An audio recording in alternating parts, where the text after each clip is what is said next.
देवाची आस पुरेवावी प्राप्त प्रसंगी प्राप्त थळी या ठिकाणी चालू असलेल्या अखंड सप्ताहामध्ये चालकडी मालकडी शिवजक नियोजक आयोजक यांच्या सगळ्यांच्या सहकार्याने व तसेच चालकडी मालकडी शिवजक नियोजक आयोजक व तसेच देडे महाराज यांच्या परिचयातून ही प्रवचन रूपी सेवा ईश्वरी महाराजांकडे होती व त्यांनी त्यांच्याऐवजी मला सांगितलं म्हणून देडे महाराज यांच्या परिचयातून मी हा बाप रामायणाचार्य जय हरी महाराज नागरगोजे ही प्रवचन रूपी सेवा माझ्याकडे आलेली आहे आणि या प्रवचन रूपी सेवेसाठी घेतलेली हुई अळंदी निवासी संत ज्यांच्या पाठीवरती मांडे बांधले ज्ञानेश्वरी असा पवित्र ग्रंथ लिहिला असे थोर म्हणजे अळंदी निवासी संत. बरं, अळंदी निवासी संत म्हणजे कोणते संत? तिसरीत कोण कोण आहे? बरं, अळंदी निवासी संत म्हणजे कोणते संत?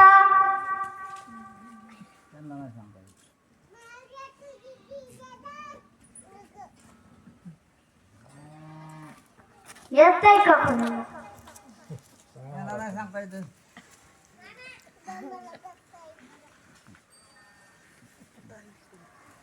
बरं, त्याला येतंय त्याने सांगा. सांगा की लाजू नका. हो,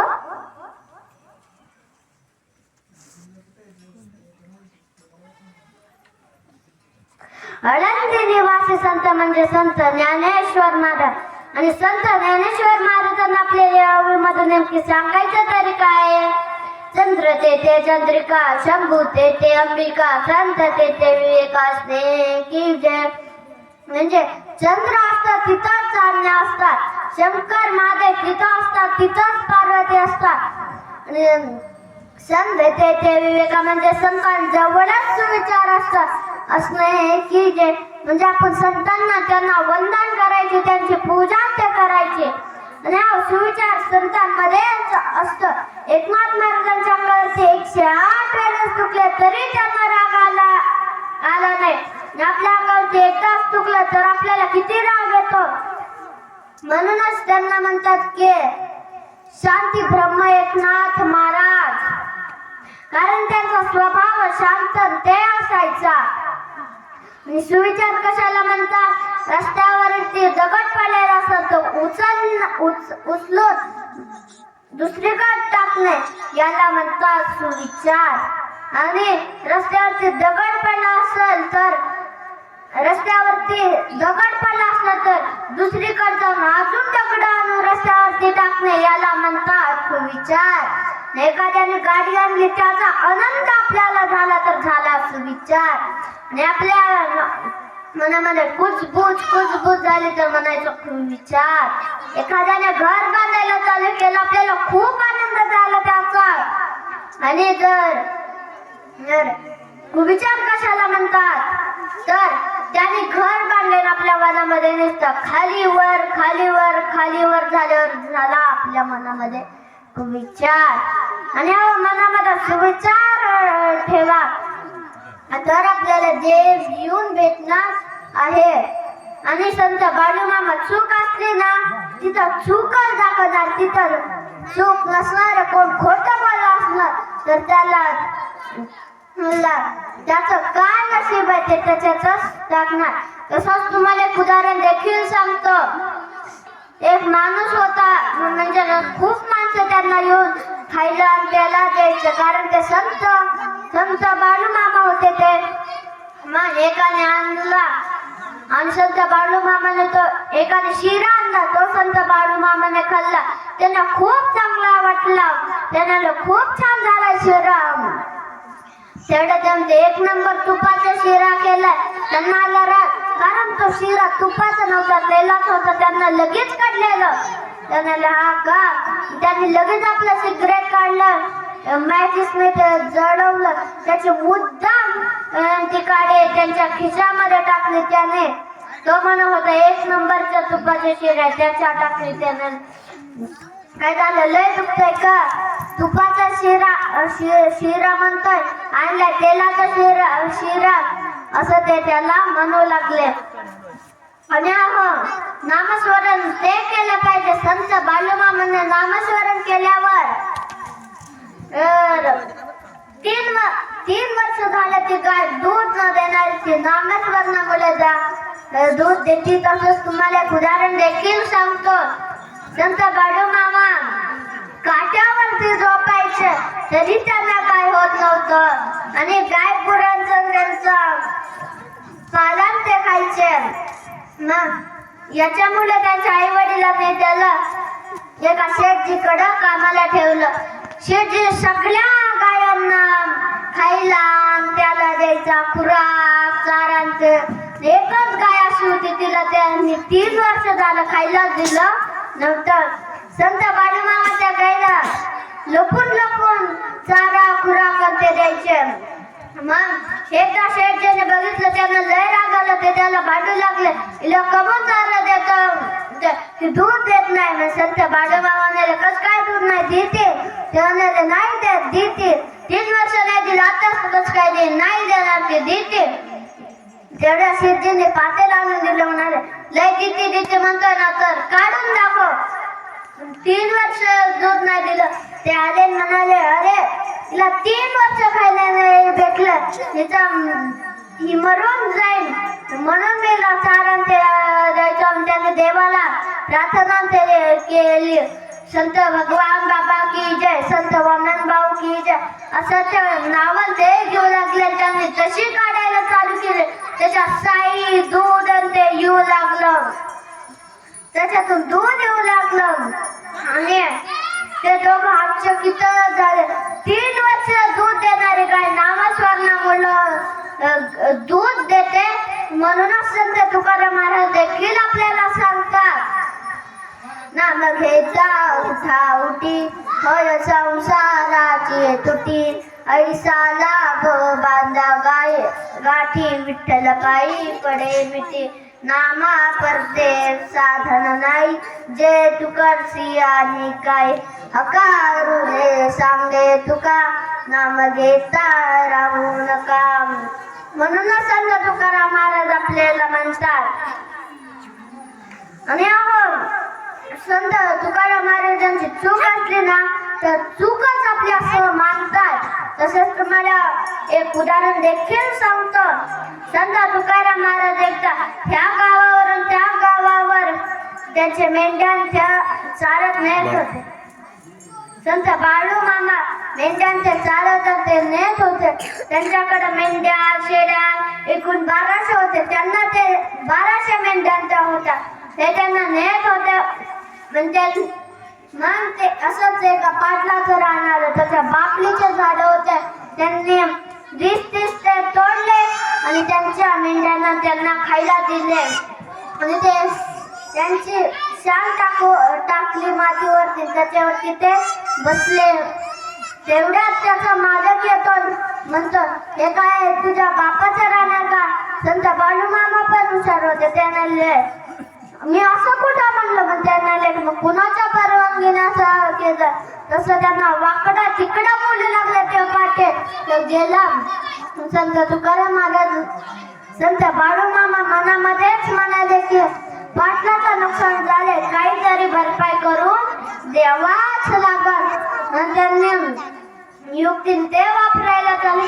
त्यांनी त्याच्या घराचा रस्ता मागवला. त्याला कळलं याचं घर इथं. म्हणजे त्याच्या घरी जातात आणि म्हणतात घरी गेल्यावर ते बघते त्याची ज्वारी ते होणार होते. म्हणते की किती पोते होणार आहे ज्वारी? त्याने 2 पोते होणार आहे. त्याने चांगली ज्वारी त्याला फक्त 2च पोते होणार, इतकी पण नाही. त्याने कधी भरणार आहे तुम्ही? त्याने आता लगेच तुम्ही आता लगेच नका भरू, तुम्ही उद्या पाठ चालू करा. ते म्हणाले कमन. ते म्हणाले सांगते तेवढं करा की. ते म्हणाले बरं. तू सांगतोय तर करतो. ते म्हणतात की वाटलंच तर बोकड कोंबड्या कापल्या खाऊनच जाऊ. तेवढा संत बाळू मामा म्हणतात की नाही नाही नाही नाही, मी मांसाहारी नाहीये, आपला शाकाहारी माणूस आहे, मी मालकरी आहे. तेवढा त्याला लय आचकित होतं. तो धनगर जातीचा आहे, खात नाही हे कसं काय. तेवढा ते म्हणाले की वाटलंच तर जेवणाला भांड्याला पाठवून देतो. ते म्हणाले बरं बरं. मग ते गेले आपल्या घरी. मग त्यांनी पाठ झाले. त्यांनी सकाळी त्यांनी ज्वारी भरायला चालू केले. त्यांनी 2 पोते ज्वारी झाली. त्यांना झालं तेवढ्या डबल तिथं ज्वारी त्यांनी ते भरली. त्या जागेवरती निस्ते ज्वारी येत होते. 2 पोते ज्वारी झाली तर मागा तितकी ज्वारी होती. सुरुवातीला तितकी ज्वारी थांबायची. असे लई पोते 10 पोते झाले. तेवढ्या तरी ज्वारी यायला लागले. तेवढ्यात एक जण म्हणजे तो पाटील एकाला म्हणतो की तिथं 2 जण होते. त्यापैकी एका जणाला म्हणतो की तू जा आणि करून लई मोठे पोते घेऊन ये. त्याने आणले 10-12 भरितोय तरी काही संपणार. असे 20 पोते झाले तरी संपणार. असे एकूण 22 पोते ज्वारी झाले. म्हणजे एक पोते घेऊन संत बाळू मामांकडे गेले. म्हणाले की अहो आमच्याकडून चूक झाली, आम्हाला माफ करा.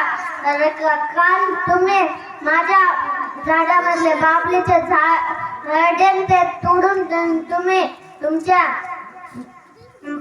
मेढ्यांना शेळ्यांना खायला दिले, तर मी तुम्हाला वाकडं तिकडं बोल 2 पोते ज्वारी होण्याच्या ऐवजी 22 पोते झाली.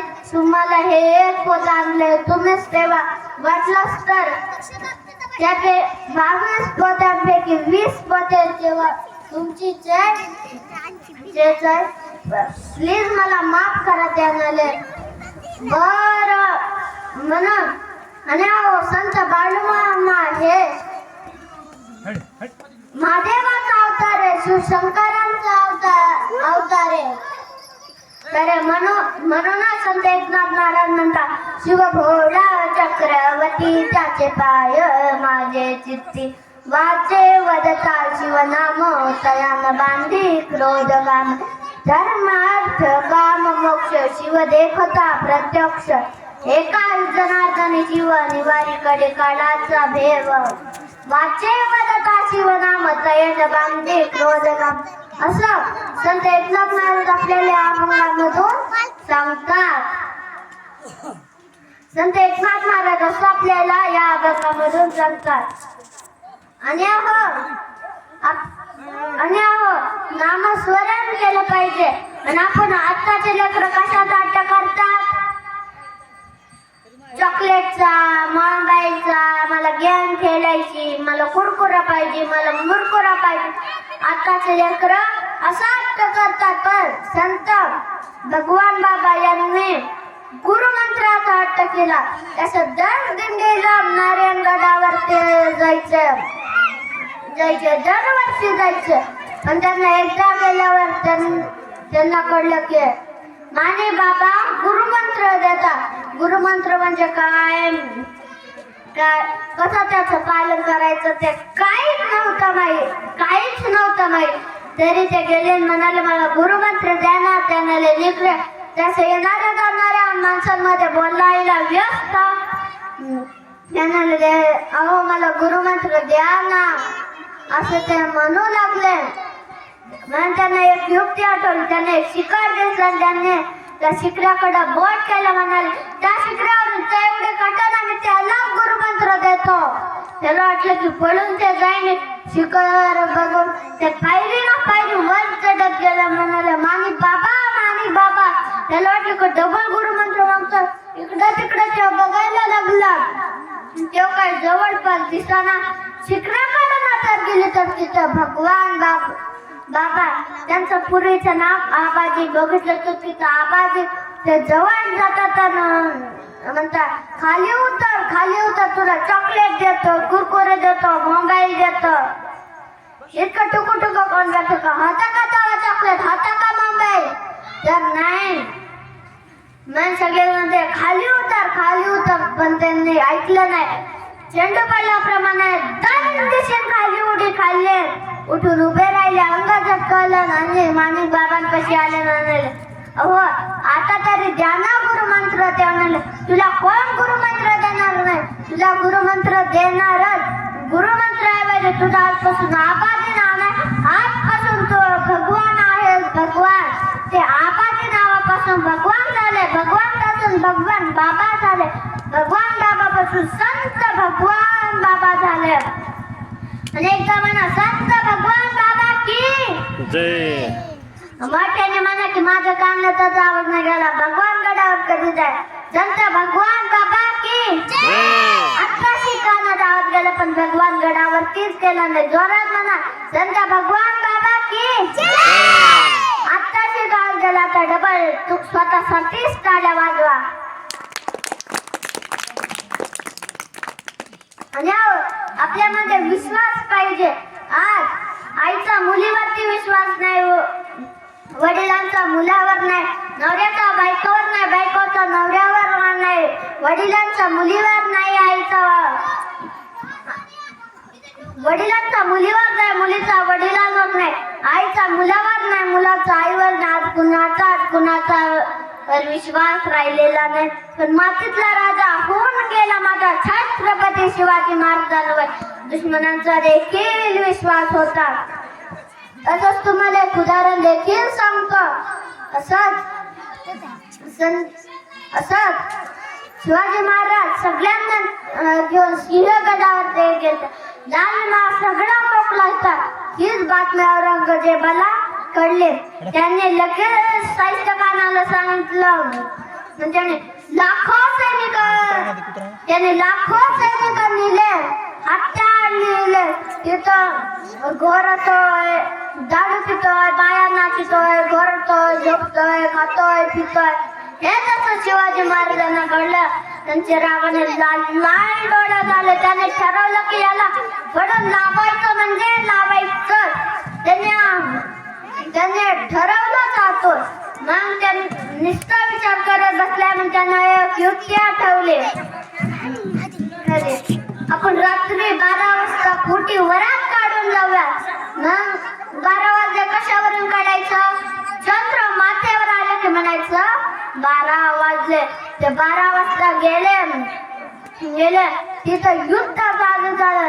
लाखो सैनिक त्यांचं इतके मोठे सैनिक तर तलवारींचा खूप जोरात खणखणाट आवाज येऊ लागला. शिवाजी महाराज आत गेले लाल महालाच्या. तिथं त्यांना शाहिस्तेखान दिसले. तिथूनच लढायला लागले. त्या जागेवरून हल्लेच नाही. तो उठला शाहिस्तेखानाला, कोण आलाय बाहेर? बघितलं तर छत्रपती शिवाजी महाराज. रागाने लाल लाल डोळे घालते, हातामध्ये धारीवाली तलवार होती. त्याला काय कळलं नाही, इकडं पळतोय तिकडं पळतोय. तर त्याला दिसले खिडकीतून उडी टाकताच त्याचे बोट अडकले. छत्रपती शिवाजी महाराजांनी त्याच्यावरती वार केला. तेवढ्या शाहिस्तेखानाचे बहीण ओरडले, भैया मेरे बेटे को बचा, भैया मेरे बेटे को बचा, दुश्मन आए, दुश्मन आए. तेवढा शाहिस्तेखान म्हणतो, डरो मत और शिवाजी होनारी को कभी हाथ नहीं लगाते, तुम सिर्फ भाग जाना. इतका विश्वास आहे. एकच राजा इथे जन्मला शिवनेरी किल्ल्यावर, माझ्या राजाचं नाव गाजतंय गड किल्ल्याच्या दगडावर, माझ्या देवाचं नाव गाजतंय गड किल्ल्याच्या दगडावर. सुंदर स्वराज्य निर्माण केले तलवारीच्या धारेवर, हो तलवारीच्या धारेवर. रयतेसाठी वार छेनले आपुल्या निधड्या छातीवर, आपुल्या निधड्या छाती. प्राणप्रमाणे लढले मावडे भरोसाच्या राजा,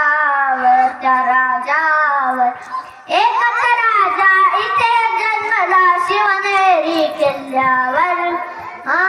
एकच राजा इथे जन्मला शिवनेरी किल्ल्यावर. माझ्या देवाचं नाव गाजतंय गड किल्ल्याच्या दगडावर.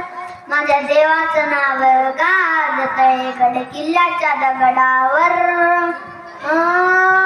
आठवण येते मनातून भगवा झेंडा दिसल्यावर.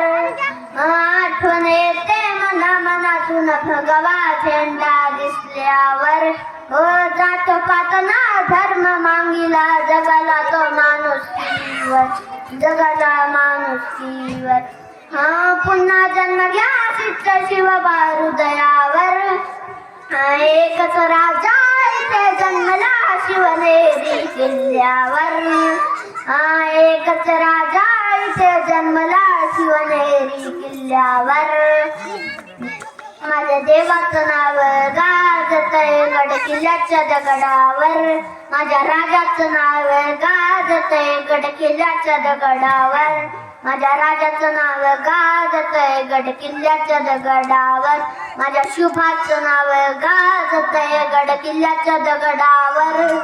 एकदा बोला छत्रपती शिवाजी महाराज की जय. डबल छत्रपती शिवाजी महाराज की जय. आता शिवनेरी गडावरती आवाज गेला पाहिजे. बोला छत्रपती शिवाजी महाराज की जय. आताच गेला तर डबल स्वतःसाठीच टाळ्या वाजवा.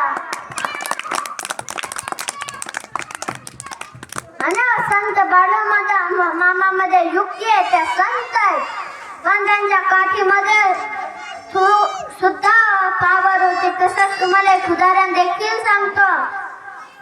संत बाळू मामांकडं येणार होते चोर.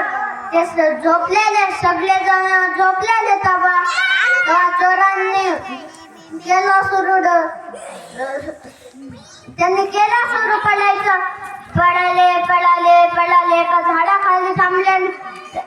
त्यांनी ठरवलं कुणी काय जबाबदारी सांभाळायची. तेवढ्यात एक जणाला दिलं की त्यांच्याकडे 1200 मेंढ्या, त्या 1200 मेंढ्याला तू आणायचं. एका जणाला दिलं की त्यांच्याकडे 15 घोडे, त्यांना तू घेऊन यायचं. काही जणांच्या अंगावरती सोन्याचे दागिने ते तू आणायचे. आणि संत बाळू त्यांना माहित नव्हतं त्यांचं बाळू मामा नाव. ते संत त्यांना ते साधूबामा म्हणायचे. जर साधूबामा आला मध्ये तर त्याच्या टकोऱ्यामध्ये काठी घातली नाही तर नावाचा पबाबली नाही असं ते म्हणाले. गेले आणि तेवढ्या संत बाळू मामांना जाग आली. त्यांना हे कळलेले येणार आहेत ते. तेवढ्यात ते उठतात आणि आपली काठी गोल फिरवतात मातीवरती. तर ते चोर सुद्धा एका झाडापाशी गोल भिंगायला लागले. त्यांनी उलटी काठी गोल भिंगावली तर ते चोर उलटे गोल फिरून राहिले. असे सकाळ झाली. नंतर संत बाळा मामा उठले. ते म्हणाले का आपण सकाळपासून, आपण रात्रपासून इथंच पडतोय, सकाळी पण तिथंच आहेत, काय झालं काय माहिती. तेवढ्यात एक जण म्हणतो म्हणजे आपण त्यांच्याकडे शिकार करायला गेलो, त्यानेच आपली शिकार केली म्हणायचं. ते गेले, त्यांचे पाय पकडले, आम्हाला प्लीज माफ करा. संत बाळू मामांना ते माहित होतं. त्याने काय झालं, पळून थकलात का, कोण चोरी करणार होतं. ते म्हणाले आम्हीच करणार होतो, प्लीज आम्हाला माफ करा. वाटेत आम्हाला चकवा मिळाला. त्याला चकवा मिळाला. ते म्हणाले की रात्री 2 डोळे बंद करून जातो तर माझा 3रा डोळा अख्ख्या विश्वाचं रक्षण करतो. संत बाळू मामा म्हणाले आपला वाल्मिक मेला पाहिजे, वाल्मिक ऋषी जगायला पाहिजे. तेवढ्यात ते चोरा म्हणते की तुम्ही तुमच्या मेंढ्या घेऊन आमच्या रानात त्यांना तिथं बसवा. असं तसं ते म्हणू लागले. संत बाळू मामांवरती देवाची सुद्धा खूप कृपा होते. म्हणजे संत बाळू मामा देवाला सांगायचे, देव ते त्यांचं ऐकून करायचं. तसेच तुम्हाला एक उदाहरण देखील सांगतो. असंच संत बाळूमामा दर एकादशीला त्याला असं जेवायला केला आणि तो जात असला बराड असतो ना पिवळ्या रंगाचा तसलं ते उडवायचे आणि ते करायचे. तिथं काय राजकारणी आणि ते नव्हतं, तिथं गुलाल नव्हता, तिथं ते भंडारा उडवायचे तिथं ते भंडारा उडवायचे. तसंच ते एका झाडाखाली बसलेले संत बाळूमामा. तेवढ्या तिथं पोलीस येतं म्हणतात तुम्ही अन्नदान नाही करायचं, पुढच्या वर्षीपासून तुम्हाला बंदी. जर नाही ऐकलं तर हातावर ते मार बसन. त्यांना बरं दोन पोलीस असतात त्याच्यातला एक तुझे घातलेला एक फुल पॅन्ट ते घातलेलं तो त्याचा बॉस असतो. आणि मग ते जाते तेवढ्यात देवाला म्हणतात की अरे देव तुझा प्रसाद करतो, लोकांना त्यांना जीव घालतो, मंडाला उडतो. तरी असं कशाला केलं रे देवा? उलट अन्नदान गोरगरीब लोकांना अन्नदान ते करतो रे. असं लगेच देवाने त्याला तो बास होता त्याचे डोळे लागले, त्याला सगळा अंधार लागलं, त्याला काहीच दिसत नव्हतं. तेवढ्यात तो दुसऱ्याचा म्हणाले की आताच तुमची तब्येत ठीक होती, आता काय झालं? त्यामुळे काय कळेल मला, माझ्या डोळ्यासमोर अंधारी आहे. मग तेवढ्यात तो बॉस आहे अजून एक जण आला होता. लहान तुमचे मोठा घास घेतो, आपली चूक झाली ते संत देवेत बाळूमामा, आपण त्यांना असं बोलायला नव्हतं पाहिजे. ते डबल जातात त्यांना माफी ते मागतात. त्यात मग संत बाळूमामा त्यांना आपल्या पिशवीतला भंडारा उघडतात आणि त्यांच्या कपाळावरती लावतात. लगेच त्याचे डोळे आले. असे संत देव हे संत बाळूमामा होते. काही जणांना ना काही कळतच नाही. तसंच तुम्हाला एक जोक सांगतो. असे 4 जण होते. एक आई वडील आणि त्याला 2 मुले होता. एक असं 2 मुली होत्या, एक मोठी ने छोटी. आईने एकदा केले पोहे आणि त्याने दिले खायला. त्याने आईने पहिल्यांदा छोटीला विचारलं की कसे पोहे झाले? ती म्हणाली चांगले नाही झाले. वडिलांना विचारले, ते म्हणाले चांगले झाले. आणि ती मोठी मुलगी होती तिला विचारलं, ती म्हणाले चांगले झाले. ते म्हणाले की मग छोटीच कमन पोहे चांगले झाले नाही म्हणे. तेवढ्यात ती मोठी मुलगी होती ती म्हणते अगं आई ती छोटी आहे, तिला कुठं खोटं बोलता येतंय, कळलं का?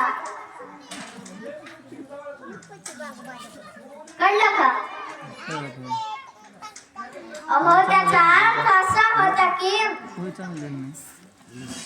वडील मोठे होते, ती मोठी दिदी पण मोठीच होते. त्यांना वाटलं की आईला खराब वय झालं म्हणल्यावर कसं वाटत. म्हणाले की तिला कुठं खोटं बोलता येत, म्हणजे पोहे खराबच झालते पण ते वडील आणि मोठी मुलगी ते सांगत नव्हते, असा त्याचा अर्थ आहे. आणि आपण काही मुलांना ना खरंच कळत नाही. तसंच तुम्हाला एक उदाहरण देखील सांगतो. 3 जण होते, आई वडील आणि मुलगा. ते गेलते, वडील मुलाला 2 चॉकलेट घेऊन देतात. त्याने एक खाल्लं, त्याला आवडलं, त्याने दुसरं खाल्लं, ते चिखलातच खाली पडलं. वडील दुसरीकडे गेले होते, त्याने ते उचलायला लागले की तेवढ्या काय म्हणते ते नको उचलू, ते खाली पडलं, ते छीळ झालं. दुकानातून नवीन आणि आई जाते त्याला एक नवीन घेऊन येते. तेवढ्यात पाऊल चालू होतो, त्याचे पप्पा येते, ते चलतात आणि पप्पा पण यायला लागला. त्यांचा पाय घसरतो, ते खाली आपटतात. आई उचलायला जाते, तेवढाच मुलगा म्हणतो आई पप्पाला नको उचलूस, आई पप्पाला नको उचल. पप्पा खाली पडला, छीळ झाल्याचे. आपण दुकानातून नवीन पप्पा घेऊ, दुकानात मिळतात का नवीन पप्पा?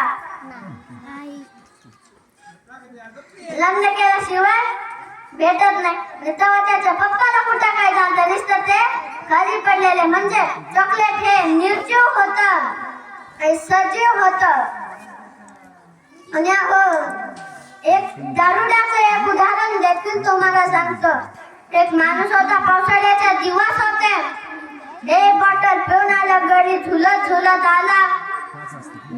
त्याला पावसाने गार वाटलं म्हणून घरी आल्यावर त्याने पहिल्यांदा कपडे बदलले. आला बायकोपाशी बसला आणि म्हणाला, गावाला माणसांना काळीची अक्कल नाही. तेवढ्यात बायको म्हणते, झालं तरी काय, त्याला पुढचं आठवणार. गावातल्या माणसांना काहीच कळत नाही. झालं तरी काय, मग त्याला आठवलं म्हणाला, मला सरपंच बनेला नाही. मला सरपंच बनेला असतं ना, गाव बनलेलं असतं का, गावावर नाही थांबणार आपण. मला जर आमदार केला असतं ना, तालुका बनलेला असता. तालुका काय घेऊन बसले जर खासदार बनेला असतं ना, जिल्हा बनलेला असता. जिल्हाच काय घेऊन बसले तर मला मुख्यमंत्री बनेला असतं ना, राज्य बनलेलं असतं. राज्याच काय, लाडकी बहीण नाही, लाडकं दारूभाऊ योजना काढली असती. दारूभाऊ आपण राज्यावरती नाही थांबायचं. राज्यावरती थांबणाऱ्या गडी दिसतात काय, पंतप्रधान बनेला असतं ना, तर देश बनेला असतं. देश काय घेऊन बसलेस, मला जर राष्ट्रपती बनेला असतं ना, एक दिवसाला एक देश फिरून आलो असतो. एक दिवसाला एक देश. या बायकोले राग आला, फुकारी घेतली, खाली केली. म्हणाले, अरे तू निघला गाव बदलायला, तालुका बदलायला, जिल्हा बदलायला, राज्य बदलायला, देश बदलायला एका दिवसात देश बदलणारा. अरे पहिल्यांदा तुझं बतर म्हणून माझा बर्कर घातलाय, तेव्हा पहिल्यांदा बदल. असं दारू पिल्याने हाल होतात, म्हणून दारू पिऊ नका. मनामध्ये भाव ठेवा, असला भाव नाही. एक जण दिंडीत गेला तर त्याच्या विहिरीतलं पाणी आपल्याच प्राणात जोडायचं, म्हणजे त्याच्या रानातले पाईप आहेत ते आपल्या रानात जोडून मोटर चालू करायचे. तसला भाव नाही. एखादा भाव कुठं बाहेर गेला तर त्याच्या रानात झुडून ठेवायचं नाही, असला भाव नाही. श्रीकृष्ण द्रौपदी मधला भाव. तसंच तुम्हाला उदाहरण देखील सांगतो. शिशुपालचा जन्म, त्याच्या आईला खूप वेदना होत होत्या.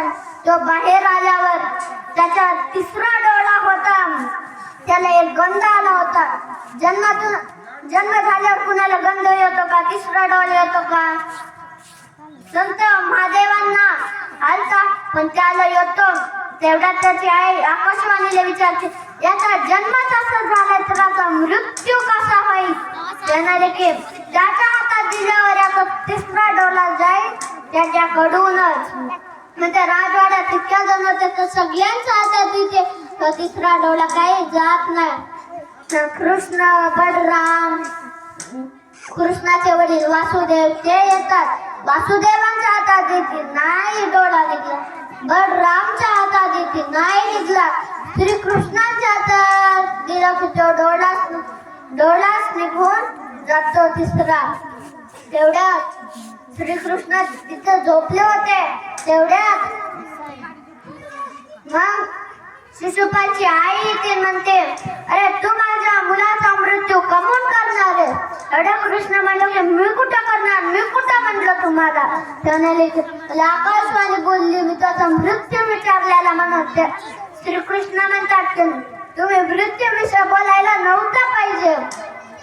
त्याने आता आकाशवाणी बोलतील तर ते खरंच असं. आकाशवाणी कधी खोटी ठरत नाही. कृष्णाने त्याला मारलं नसतं जाणून बुजून, तर त्या कृष्णाकडून चुकीने तरी शिशुपालचा मृत्यू झालाच असता. आकाशवाणी बोलती ते खरं असतं. डबल त्याने की पण शिशुपालच्या आईला म्हणलं की पण मी तुम्हाला एक वचन नाही, याचे 100 पाप मी वाईट करीन. पाप म्हणजे वाईट शब्द. जेव्हा युधिष्ठिरला एकदा राजसिंहासनावर बसवलं जातं एवढ्या भीष्म पिता उभा राहतात आणि म्हणतात की तू यांची पूजा करते सर्वात श्रेष्ठ आहे. तेवढ्यात ते म्हणाले की महर्षीची करू का तुमची त्याने लक्ष दोघांची नाही श्रीकृष्णाची कर. तर त्यांना हारांच्या लगेच शिशुपाला आला त्यांना काही बोलू लागला. तेवढ्या श्रीकृष्ण थोड्या वेळाने म्हणतात की आता बघा तू 3च वाईट शब्द बोलू शकतो. तेवढ्या त्याने की तू काय मला मारायची धमकी दाखवतोय. 100 वजा 3 97 म्हणजे त्यांनी 97 पाप केलं. मग तो तिथंच 3 वाईट शब्द बोलतो. तेवढा श्रीकृष्णांच्या हातात ते सुदर्शन चक्र येतं. ते शिशुपालचं मुंडकं कापून टाकतं. तिथंच त्याचा मृत्यू झाला. म्हणतं ते त्याच्या हातात येतं. श्रीकृष्ण मुद्दाम त्याला आपलं बोट कापवतात. तेवढ्यात द्रौपदी तिथं येते. आपल्या साडीचं पदार काढते त्याच्या बोटाला लावते. त्याला म्हणतात भाव. तो भाव आपल्या मनामध्ये सांभाळला पाहिजे. आई वडिलांची सेवा करा. त्यांच्या पायापाशी संपूर्ण विश्व सांभाळलेलं असतं. संपूर्ण पृथ्वी विश्व सांभाळलेलं असतं. म्हणून त्यांची तुम्ही सेवा करा. तुम्हाला वाटतं की जेव्हा महाराज काय खोटं बोलतात तुम्हाला उदाहरण सांगू का. सांगतो तुम्हाला. श्रीकृष्ण नाही श्री गणेशाचा भाव कोण कोण गणपतीचा भाव कोण हा बरं वडील सांगा. महादेव. आणि आई कोण ने भाव कोण. महादेवांचा मुलगा कोण गणपती. दुसरा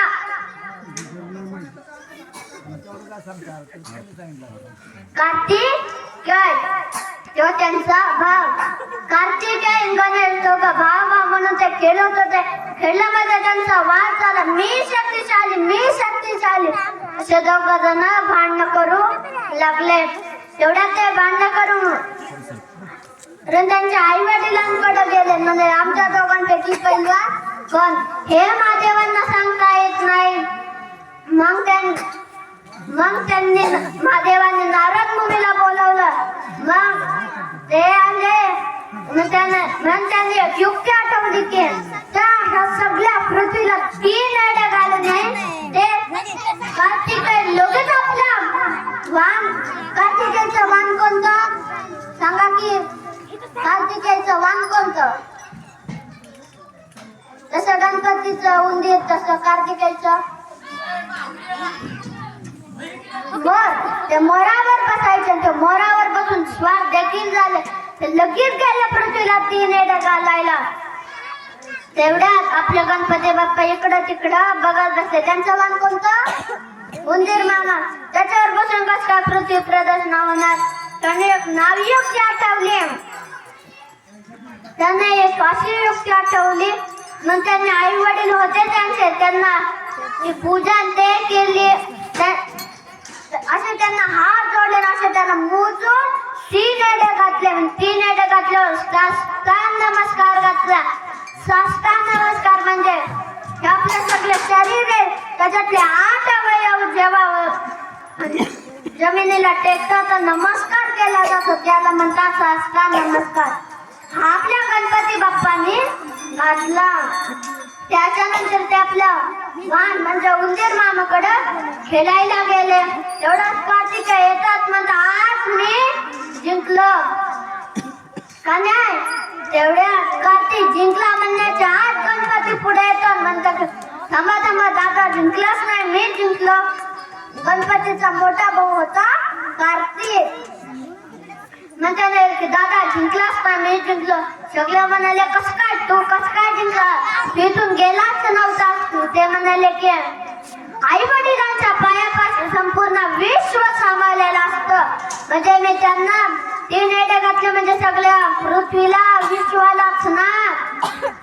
त्यांना नंतर आठवतं की आणि मोजून 3 एड्या घातलेले साष्टांग नमस्कार ते घातलेलं. त्याने की गणपती जिंकला. गणपतीची युक्ती आहे ती अगदी बरोबर आहे. म्हणून आपल्या आई वडिलांच्या पायापाशी संपूर्ण विश्वास आम्हाला असतं, म्हणून त्यांची सेवा करा.